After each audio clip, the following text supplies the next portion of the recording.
temita de examen importante. Voy a borrar esta parte.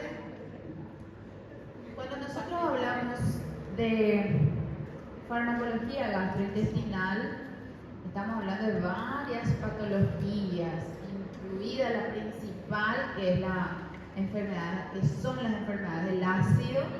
Ahí entra todo tipo de gastritis, las úlceras, enfermedad por reflujo gastroesofágica, entra dentro de la terapia o con los antiulcerosos. Y luego tenemos otros, ¿verdad?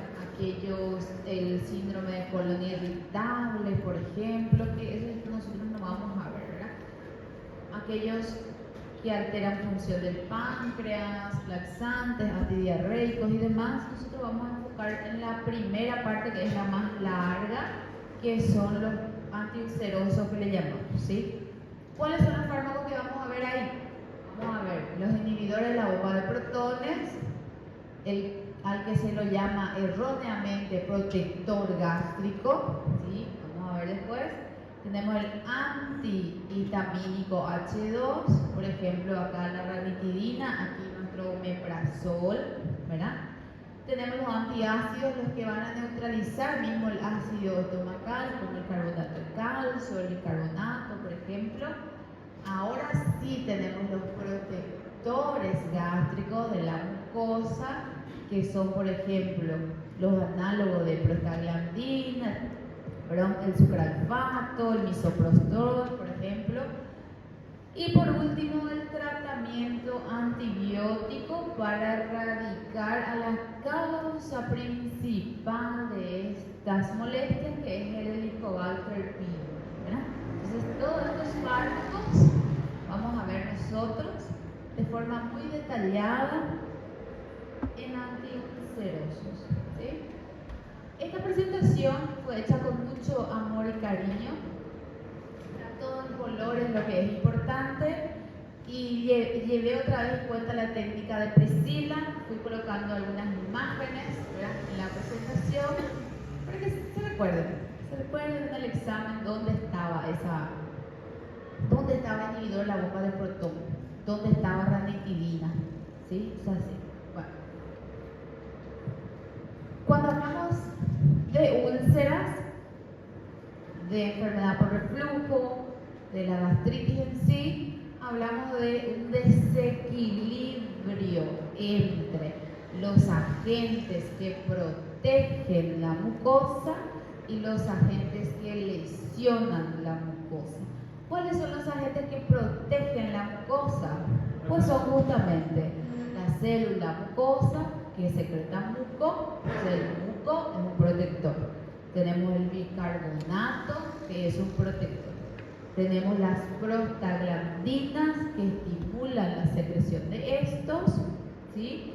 Y tenemos el riego sanguíneo adecuado. Esos son factores que protegen. Y los factores que lesionan, en realidad, son el ácido clorhídrico, los AINES, el Helicobacter pylori, la cervecita, el tabaco, comidas picantes y irritantes, ¿verdad? Todo eso lesiona, son agentes lesivos. Entonces, cuando hay un desequilibrio entre ellos, pues aparecen las enfermedades ácidas, ¿sí? Bien, esto es lo que nos dice aquí en la parte de úlcera péptica. Es un cuadro muy frecuente y una de las causas principales es justamente el Helicobacter pylori. Entonces vamos a ver tratamiento de erradicación del Helicobacter pylori. Estos fármacos que vamos a ver no tratan la causa de esa enfermedad ácida, ¿sí? Solamente los síntomas. Nosotros debemos de erradicar las causas. Si es Helicobacter pylori, tratamiento antibiótico. Si es AINES, se reduce el uso de AINES. Si necesitamos sí o sí utilizar AINES, vamos a proteger realmente esa mucosa, ¿sí? Si el problema es el tabaco, suspendemos el tabaco. Si es el alcohol, dejamos el alcohol, ¿verdad? Entonces, no sé dónde, pero dejamos el alcohol, ¿verdad? Entonces se erradica la causa y después el tratamiento. Bueno, antes de entrar al fármaco, vamos a ver un poquito, recordar fisio, ¿verdad?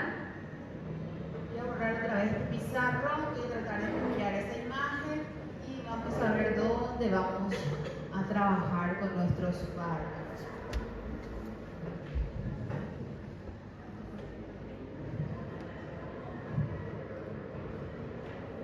Bueno, ahí tenemos nuestro estómago allí. Voy a dibujar más o menos. Esta es mi célula G. ¿Qué secreta la célula G? Gastrina. Muy bien.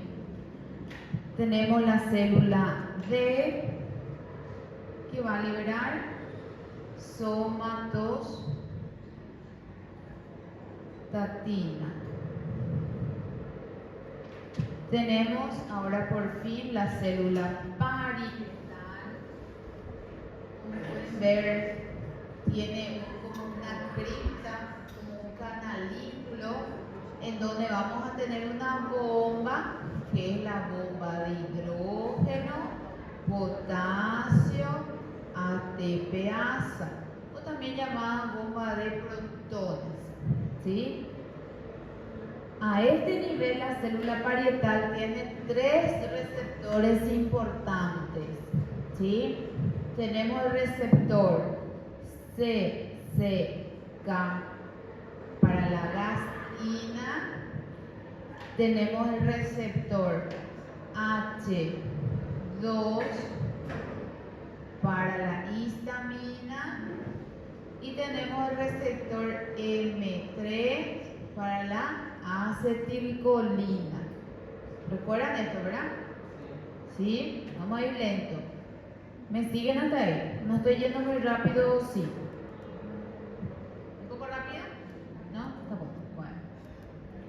Seguimos entonces. Otro tipo de célula. Tenemos la célula mucosa, que va a producir, como dice su nombre, muco. Y por último, la célula epitelial aquí, que va a producir bicarbonato. ¿Sí? Hay más unas 2 células más, que son las enterocromafines. Voy a dibujarles aquí las enterocromafines. Voy a dibujar en verde. Las enterocromafines sintetizan y liberan histamina. Y hay 2 receptores también en su superficie, que es la CCK de la gastrina y que es la M3 de la acetilcolina. ¿Sí? ¿De dónde viene la acetilcolina? Viene de las neuronas vagales del parasimpático, ¿verdad? Y necesitamos de un buen flujo sanguíneo. Acá les voy a dibujar. Este es la arteria. Tuvo una estenosis al final, pero no pasa nada. ¿Sí? Así. Este es más lindo que aquel dibujo. Que no sabe de dibujo que no pide. ¿Verdad? Histamina. Para histamina. Bien. Entonces, ¿qué pasa? Nos alimentamos. Antes de eso, valga la redundancia, células G, productoras de gastrina, células D, productoras de somatostatina, células parietales, productoras del ácido clorhídrico, ¿sí? Células mucosas, productoras de muco, y las células epiteliales, productoras de bicarbonato, en esta línea. Por otro lado, la enterocromafil, productora de histamina, la neurona vagal, que trae acetilcolina, y el vaso por el cual va a venir prostaglandina. ¿Sí? Bien, entonces vamos a comer. vamos a comer una hamburguesita. ¿Qué va a pasar con la hamburguesa? Pues bien, se va a empezar a degradar en sus moléculas más pequeñas. Decime.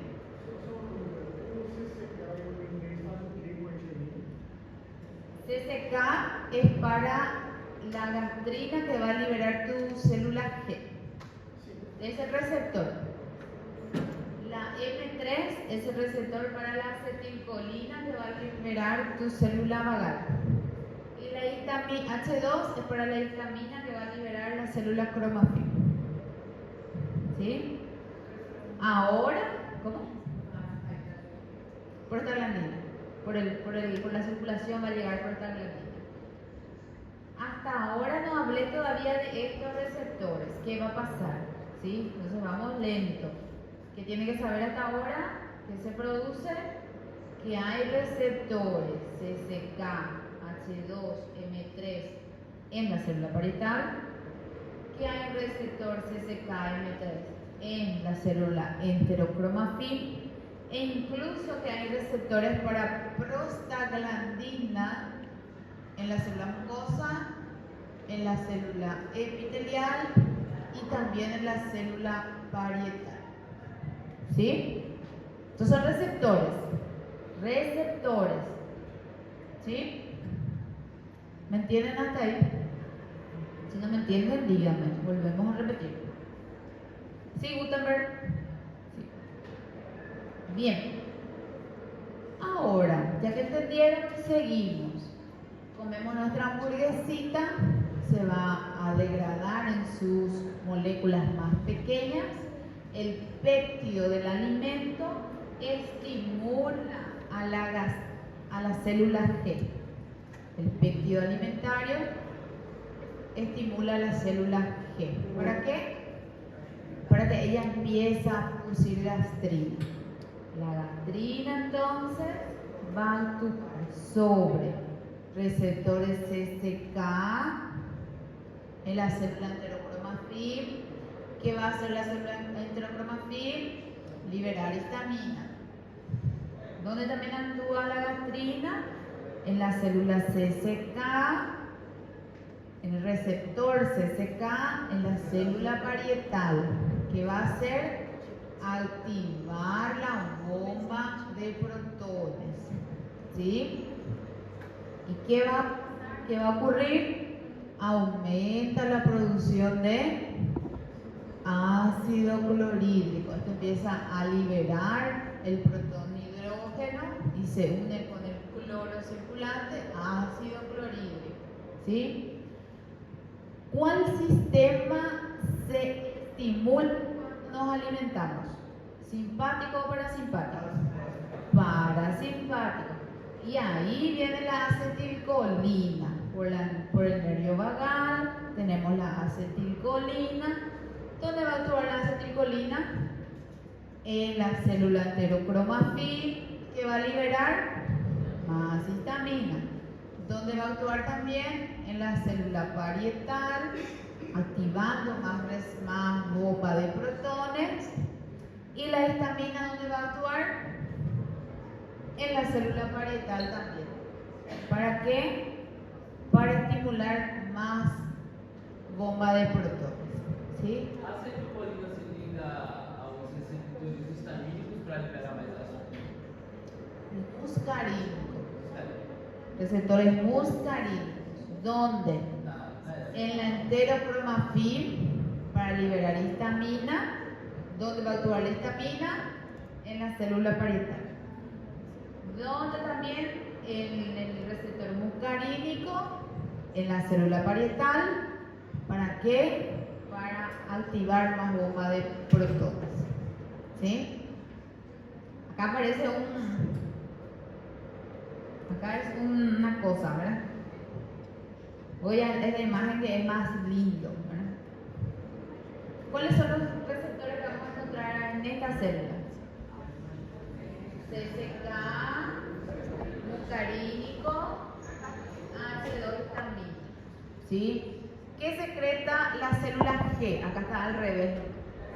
Gastrina. Las células D, somatostatina. Las células mucosas, muco. ¿Y la célula epitelial? Bicarbonato. ¿Y qué faltó? La célula cromafil, que va a sintetizar y liberar vitamina. ¿Cuáles son los receptores sobre esa célula? CCK y muscarínico. ¿Sí? Faltó la neurona, que va a liberar acetilcolina. Y por último, acá está nuestro vaso, muy lindo, ¿verdad? Entonces viene la comida, a ver si yo no guardé eso acá. Ahí viene la comida, comimos una hamburguesita o de repente comimos un sushi, ¿verdad? No importa qué comimos. Entonces vamos a interactuar, el péptido va a interactuar con las células G. ¿Sí? La célula G va a empezar a producir más gastrina. ¿Sí? O empieza en realidad la producción de gastrina, que va a ser liberado a la circulación y va a actuar sobre sus receptores CCK a nivel parietal. ¿Para qué? Para activar a la bomba. ¿Sí? Para activar a la bomba. ¿Sí? ¿Dónde también va a actuar esa gastrina? En CCK de la célula enterocromafina. ¿Y qué va a hacer la enterocromafina? Libera histamina. ¿Y dónde va a actuar la histamina? Acá está la célula enterocromafina. Acá está. Entonces, histamina actúa sobre receptores histamínicos C2. ¿Para qué? Para activar la bomba. ¿Sí? Bien. Después tenemos la acetilcolina. La acetilcolina, ¿dónde va a actuar? Receptores muscarínicos en la célula parietal para activar la bomba y también en la enterocromafina. ¿Sí? Allá tenemos un receptor, enterocromafina. ¿Para qué? Libera histamina. ¿Dónde actúa histamina? H2. ¿Sí? Entonces tenemos en conjunto aumento de HCl o ácido clorhídrico. Cuando aumenta demasiado los niveles de ácido clorhídrico y por variabilidad del pH muy ácido, se estimula a las células D a producir somatostatina. Y la somatostatina inhibe la liberación de gastrina al inhibir a las células G. Hay una regulación entre ellas. ¿Sí? ¿Y dónde entra ahí la prostaglandina? La prostaglandina es protector. Llega también por medio de la circulación, se une a receptores para prostaglandina. En la célula mucosa, ¿qué hace la prostaglandina? Aumenta la secreción de moco. En la célula epitelial, ¿qué hace la prostaglandina? Aumenta la secreción de bicarbonato. Y en la célula parietal, ¿qué hace la prostaglandina? Inhibe la bomba de hidrógeno, potasio, ATPasa, o la bomba de protones que le llamamos. En esta imagen tenemos varios procesos, hay activación y inactivación de enzimas. ¿Cómo van a estudiar ustedes? Un poquito más fácil. Esta imagen, facilito. ¿Para qué? Para saber dónde vamos a actuar con nuestros fármacos entonces, ¿verdad? É por isso que o grupo corticoides são contraindicados e por causa que inibem a prostaglandina.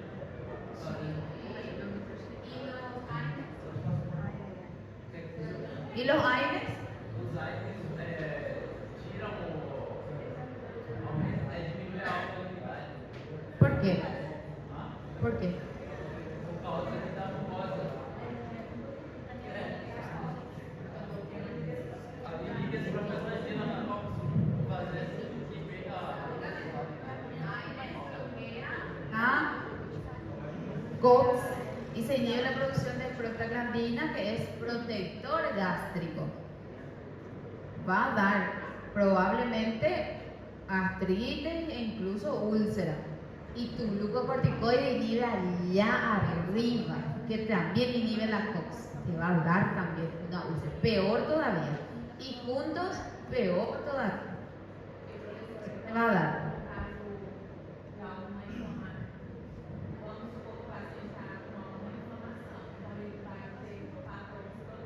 Le vas a tener que usar un protector antiácido, ¿sí? Por ejemplo, entonces le vas a usar tu inhibidor de la bomba de protón para disminuir justamente la acidez. Podés utilizar un protector, uno que vaya a aumentar la liberación de moco y bicarbonato. Incluso hay uno que es como un gel que se deposita así sobre las células. Protege la acidez, pero con ese vas a tener disminución de la absorción de tu fármaco. De repente.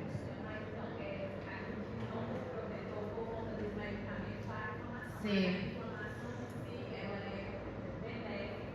Sí, es benéfica. En este caso, el antiinflamatorio disminuye la prostaglandina. Entonces, ahí vas a tener un desequilibrio entre lo que protege y lo que lesiona. Entonces, vos tenés que proteger. ¿Sí? Y mal llamamos al inhibidor de la bomba de protones un protector. Él no es protector, él disminuye la secreción de ácido. El protector es la célula mucosa y la célula epitelial por medio de la prostaglandina. Entonces los análogos de prostaglandina son los protectores gástricos realmente, ¿verdad? Bien, entonces mirando acá, esta es nuestra imagen. Tenemos a nuestros fármacos según su mecanismo de acción. ¿Cómo vamos a clasificarlos a estos fármacos para el examen? Primera elección, los inhibidores de la bomba de protones, al cual le llamamos IBP. Ellos son profármacos. Los inhibidores de la bomba de protones, IBP, son profármacos. Ellos necesitan activarse y unirse a la bomba hidrógeno potasio TPasa para inhibirlo de forma irreversible. Entonces, ¿cómo se va a secretar más ácido clorhídrico? Se tiene que sintetizar nuevas bombas para que se pueda secretar ácido clorhídrico, ¿sí? Al inhibirse de forma irreversible estas bombas, tienen un efecto de duración de acción entre 24 y 48 horas, que es lo que tarda la célula en sintetizar nuevas bombas, ¿sí? 24 a 48 horas. Entonces, primera elección, inhibidor de la bomba de protones.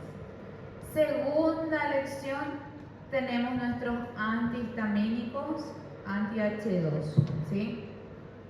Los inhibidores de la bomba de protones son los omeprazol, lansoprazol, pantoprazol, exomeprazol, todos los prazoles, ¿sí?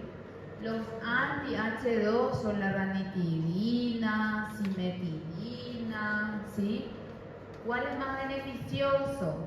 ¿Cuál es mejor? El que más se utiliza ahora, inhibidor de la bomba de protón. Reduce hasta el 95% de la secreción de ácido clorhídrico. Muy potente, ¿verdad? El anti-H2 disminuye hasta 70% de la secreción de ácido clorhídrico, ¿sí? Está en segundo lugar, Professor, quando a bomba é inibida, isso enriquece a questão da digestão? Te va a disminuir la degradación de los alimentos, pero la digestión, la motilidad gástrica es igual, ¿sí? Ahora, cuando vos inhibís, tenés que saber que es de forma irreversible. O sea, que se inhibe esa bomba, se perdió esa bomba.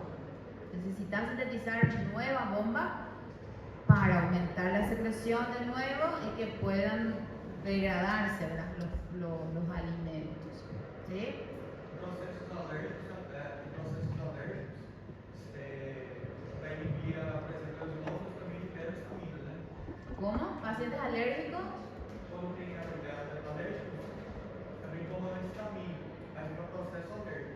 Sí, ahí viste que los receptores lo que son ciertamente diferentes en cuanto a afinidad de los receptores.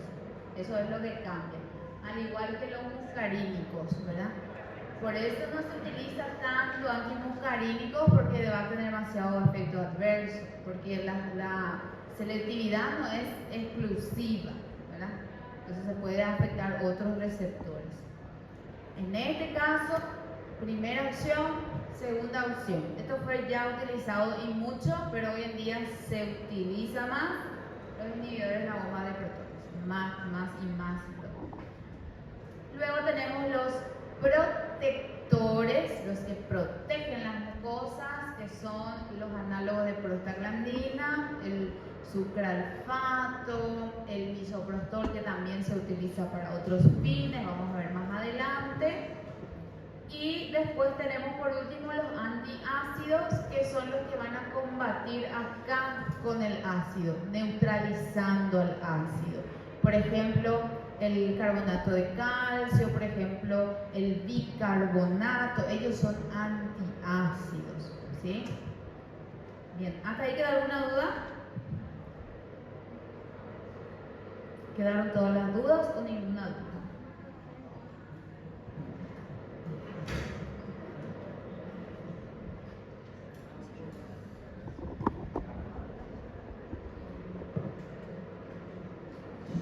Bien, como saben, las presentaciones están diferentes, está todo así en colores para que ustedes puedan ir identificando cada uno por familia, ¿verdad? Tenemos ahí los inhibidores de la bomba de protones, cuáles son esos fármacos, antihistamínicos, cuáles son esos fármacos, los citoprotectores, cuáles son esos fármacos, los antiácidos y por último los que se usan para erradicar el Helicobacter pylori, que son antibióticos. Aquí vamos a recordar nada más fármaco 1 cuando vimos antibióticos, ¿verdad? Ustedes ya saben, los antibióticos se recuerdan todo, ¿verdad? Acá tenemos la clasificación de nuestros fármacos y ahí tenemos la intro ya de estos, ¿sí? Bien, entonces empezamos con el inhibidor de la bomba de protones, ¿sí? ¿Sí o no? Quieren intervalo, pero son las 5:30 ya. 10 minutos. 10 minutos. 10 minutos. Sí. Pueden preguntar. Tengo una pregunta. Claro que también, Rafael. Bien. ¿Entendieron todos esta explicación chiquitita, pero importante para reconocer dónde vamos a actuar con nuestros fármacos, ¿verdad? ¿Sí? ¿No, Isadora? ¿Entendiste esta parte? Sí. Entonces, ahí tenemos la clasificación de nuestros fármacos, están colores y solo para ir terminando, vamos a hablar un poquitito de los inhibidores de la bomba de protones. Ellos son justamente aquellos fármacos que van a inactivar a la bomba hidrógeno potasio ATPasa. Ellos son los más potentes, ellos son eficaces, potentes, inhiben hasta 95% de la secreción del ácido clorhídrico y su mecanismo de acción es justamente inhibir, eso es tema de examen, la bomba de hidrógeno potasio ATPasa o la bomba de protones. ¿De qué forma? De forma irreversible. Todos los inhibidores de la bomba de protones son profármacos. Ellos se activan en medio ácido, ¿sí? Tienen que activarse. Se busca que se activen en el canalículo, aquí, ¿para qué? Para que rápidamente se una a esta bomba por medio de enlaces, el enlace covalente, ¿sí? ¿Y cómo ocurre esto? El fármaco, todos los que son inhibidores de la bomba de protón vienen en una presencia presentación de cubierta entérica. Esta cubierta se va a degradar en pH básico, o sea que el paciente ingiere el alimento, el fármaco, se recomienda que sea en ayunas. ¿Por qué? Porque en ayunas tenemos más bomba de protón en la membrana, ¿sí? Entonces en ayunas el paciente ingiere el fármaco. Entonces, ¿qué pasó? La gastritis. Bien. Eso es para que se recuerden del examen de la gastritis, ¿verdad? Esa es una técnica para cuando tenemos hasta las 8:20, ¿verdad? No se duermen, se ríen ahí, ¿verdad? Bien, siguiendo otra vez acá. Esto vamos a repasarlo todo de nuevo el jueves, así que ya lean. Bien, entonces tenemos el fármaco que va a inhibir, profármaco en este caso, que se activa en medio ácido, viene en presentación de cubiertas entéricas, o sea que está recubierto el fármaco. Adentro de esa tableta o cápsula está el principio, ¿verdad?, que es el que se va a activar, y este se degrada en el pH básico, o sea que consumimos el fármaco, no se desintegra a nivel estomacal, que es justamente en ayuno, hay pH neutro, dicen, y en el duodeno se desintegra, ¿sí? Entonces en el duodeno empieza la absorción del fármaco, pasa a la circulación, de la circulación se capta por la célula parietal y la célula parietal lo expulsa aquí en la cripta. ¿Qué pasa ahí? Se recomienda de nuevo al paciente 30 minutos após ingestión del fármaco continuar con la primera comida del día. ¿Para qué? Para que en ese tiempo de liberación del fármaco el pH ya esté ácido. ¿Para qué? Para que se active el fármaco y se una a la bomba y lo inhiba de forma irreversible, ¿sí? O sea, hay todo un mecanismo. ¿Cuándo entonces vamos a tener la efectividad del fármaco? Cuando el paciente lo consume en ayunas, en las primeras horas del día en ayuno, antes de desayunar, ¿sí? Esperar o pedirle que consuma su primer alimento del día 30 minutos hasta una hora después de ingerir el medicamento, ¿sí? ¿Para qué?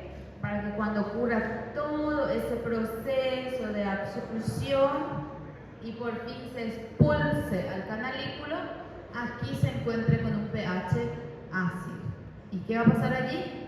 Se activa, porque se activa en pH ácido y ya se fija a la bomba y lo inhibe por un enlace covalente que es irreversible.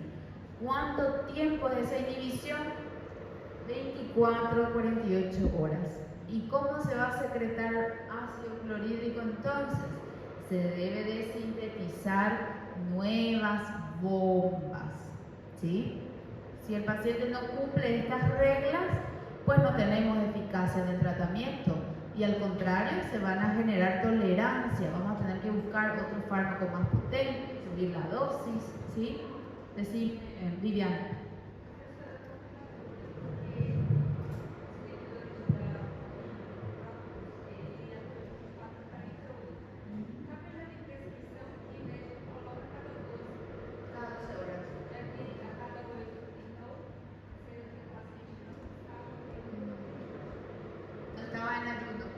Y bueno, el mecanismo de acción más eficaz es el ayuno, porque tenemos más bombas expresadas, ¿sí?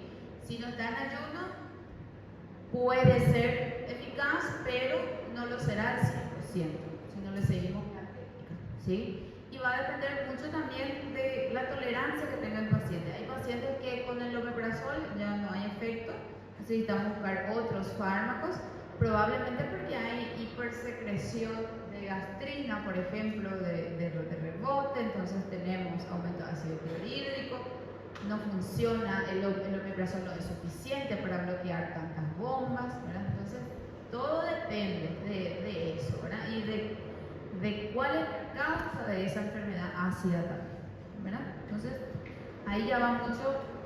Ahora hay un fármaco que inhibe también a las bombas, que no es directamente un inhibidor de la bomba, no recuerdo el nombre, pero que es muy de especialista. Voy a buscar y te traigo el jueves. Eso ya es muy así de gastro, ¿verdad? Tenemos el inhibidor, primera opción, pero tenemos otros también que se utilizan mucho en úlceras, pero que ya es muy del gastro, ¿sí? Costoso, ¿sí? Pero muy buena la pregunta de Viviana para saber qué también se genera tolerancia, ¿verdad? Principalmente por la mala utilización de estos fármacos.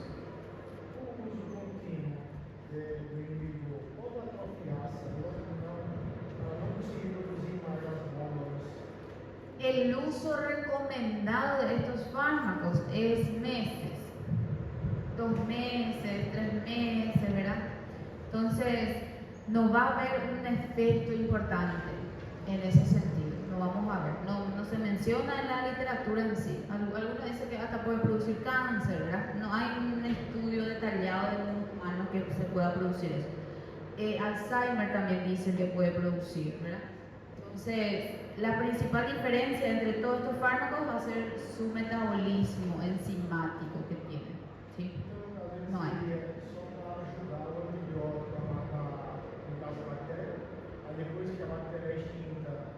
Se continúa con el tratamiento de inhibir la bomba de protones por lo menos 2 o 3 meses más y luego se suspende. De antibiótico y del inhibidor.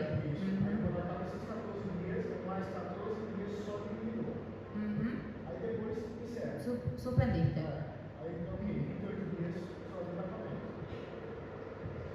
Está súper bien. No hay ni siquiera efectos adversos con él, ¿verdad? No hay problema. Hay pacientes que utilizan 2 meses, 3 meses, 6 meses, ¿sí? Depende mucho del tipo de enfermedad ácido que tenga el paciente, ¿verdad?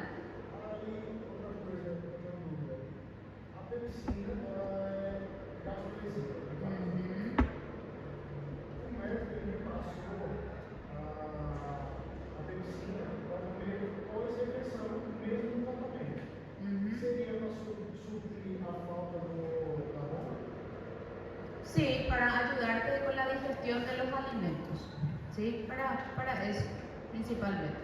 Pero vos, en este caso, vos regulaste ya, vos estabas desregulado en cuanto a aumento de la secreción ácida y poca protección. Entonces vos disminuiste la secreción ácida y equilibraste otra vez, ¿sí? El problema está en el desequilibrio. Entonces vos equilibrás, no hay drama. Para el paciente, el doctor te puede pasar cipexina para ayudarte con la digestión de estos alimentos, pero la parte lesiva con la parte protectora están equilibrados, ¿sí? Entonces ahí no hay problema. Incluso te puede dar también un protector, ¿verdad? Para acompañar el tratamiento, pero no te dio porque no ha de ser necesario, ¿sí? Bien, ¿qué hora?